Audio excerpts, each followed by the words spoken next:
नमस्कार गाइस, जय माता दी। सबसे पहले विलेज लाइफ चैनल पर आप सभी का हार्दिक स्वागत है। आज मैं अपने ब्लॉग की शुरुआत सवेरे से कर रही हूँ, क्योंकि अभी हमारे नल में पानी आया हुआ है और मैं कपड़े साफ़ करने जा रही हूँ। तो मैं आपको पुरातन ढंग से, यानी जब हमारे जो बुज़ुर्ग थे, जैसे दादी माँ, तो वो सबसे पहले, यानी जब हमारे पास साबुन नहीं हुआ करता था गांव में, तो कैसे अपने कपड़े साफ़ करती थी उसके बारे में बताने जा रही हूँ। तो उस टाइम आज भी है, उस टाइम भी मक्की बूझते हैं हम। मक्की के जो डंठल होते हैं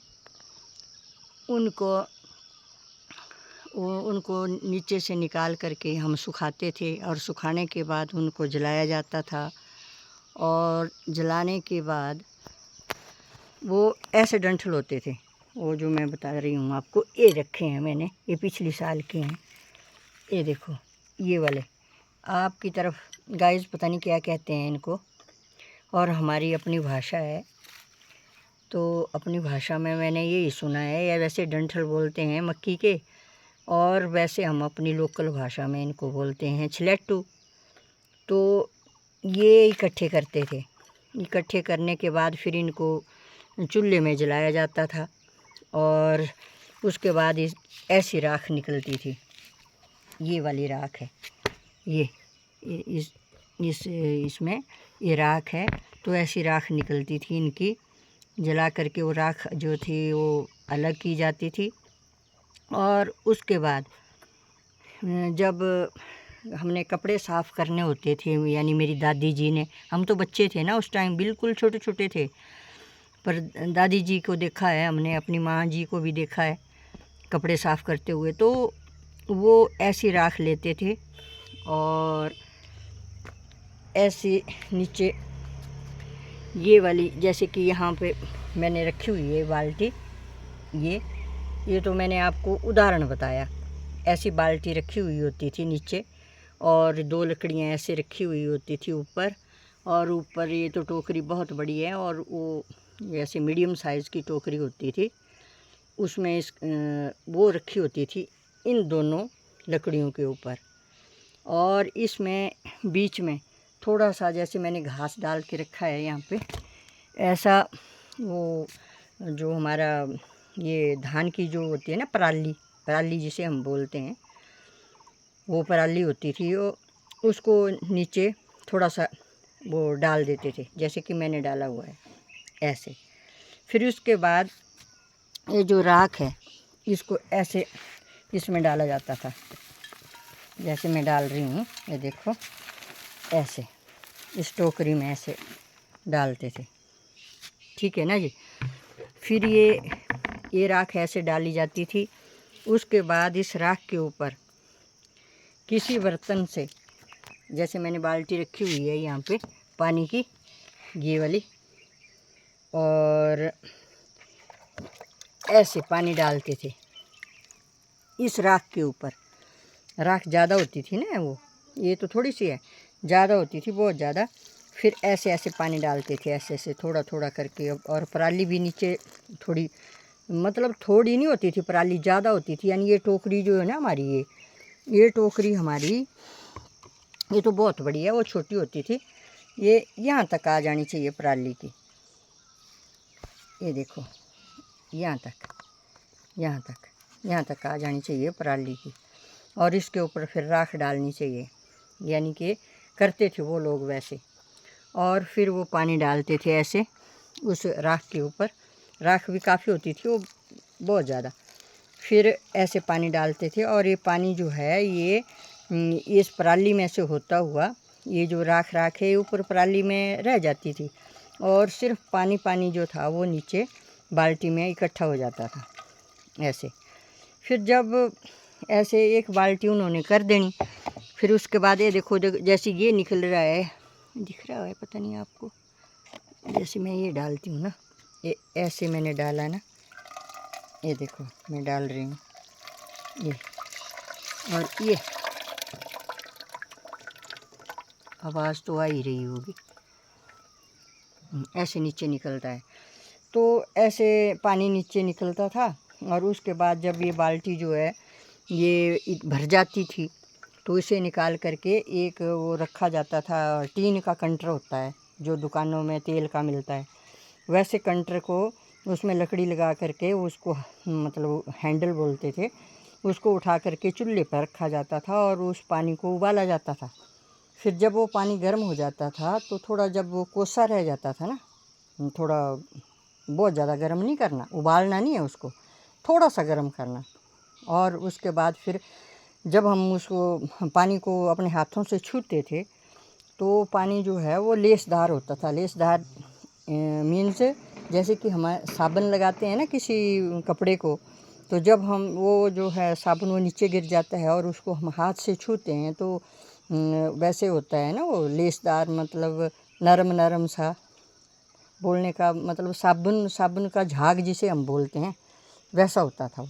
पर झाग दिखती नहीं थी पर वो वैसे लेसदार होता था।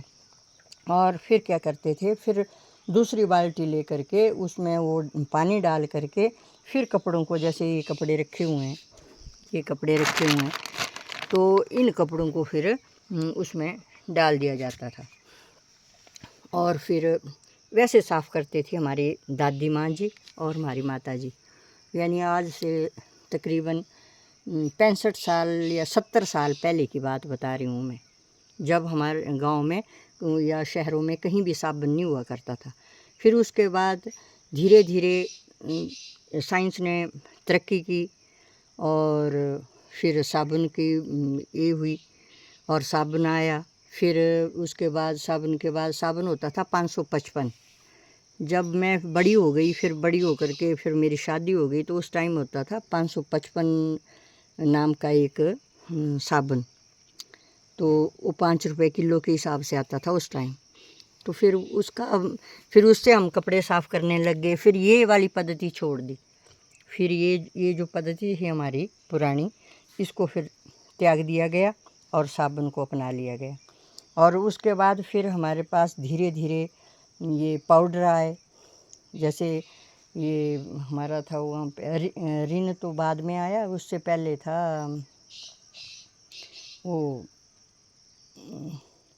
उसका नाम क्या था वो पाउडर मैंने बताया था, हाँ निरमा वॉशिंग पाउडर, उसकी ऐड भी आती थी, बहुत मशहूर था, वो आया था। और उसके बाद फिर ये रिन वगैरह ये आ गए, फिर वो सर्फ एक्सेल आ गया। फिर उसके बाद तो साइंस ने काफ़ी तरक्की कर ली, बहुत ही ज़्यादा। तो फिर अब तो घर घर में मशीनें हैं गाइस, अब तो सभी लोग जो हैं मशीनों में अपने कपड़े साफ़ करते हैं। और हमारे टाइम में जब मेरी शादी हुई थी तब मशीनें भी इतनी ज़्यादा नहीं थी, गिनी चुनी थी। तो हमारी मशीनें हमारे हाथ थे, तो हम कैसे धोते थे उस टाइम कपड़े हमारे, मैं अपने बारे में बता रही हूँ अब। तो जैसे कि ये है रिन, ये रिन जो है ये पाउडर यानी उस टाइम होता था, वो दूसरा वो मैं बता रही थी अभी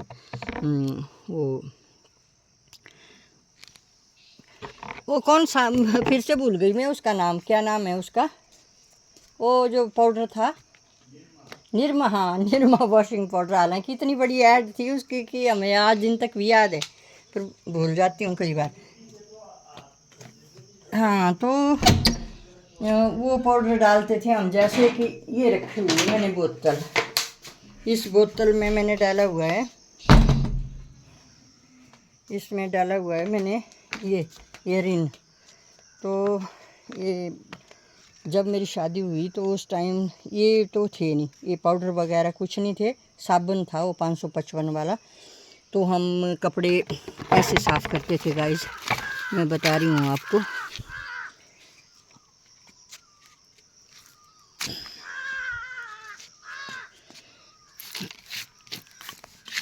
ऐसे साफ़ करते थे हम,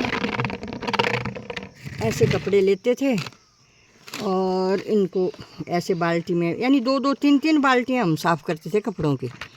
तो ऐसे बाल्टी में हमने डालना और उसके बाद फिर इसमें साबुन लगाना, ऐसे खोल करके इसमें साबुन लगाना। और साबुन लगाने के बाद फिर ये थी हमारी मशीन, ये वाली, इसको हम मशीन बोलते थे उस टाइम की। इसको बोलते हैं दबोटनी, या इसको हम अपनी भाषा में बोलते हैं ठिपनी। मैंने आज दिन तक भी रखी है, हालांकि मेरे घर में मशीन है, अब ऐसा नहीं है कुछ भी, पर मैंने इसको संभाल के रखा हुआ है क्योंकि हमारी ये इसके साथ मेरी यादें जुड़ी हुई हैं। इसके साथ में 3-3, 4-4 कपड़ों की बाल्टियाँ, यानी बहुत सारे कपड़े, हमारा परिवार जो इकट्ठा हुआ करता था और बहुत सारे कपड़े हुआ करते थे हमारे। तो हमारे पास उस टाइम ये नल वगैरह नहीं थे, ये पानी जो है ना अब तो नलकों से आता है।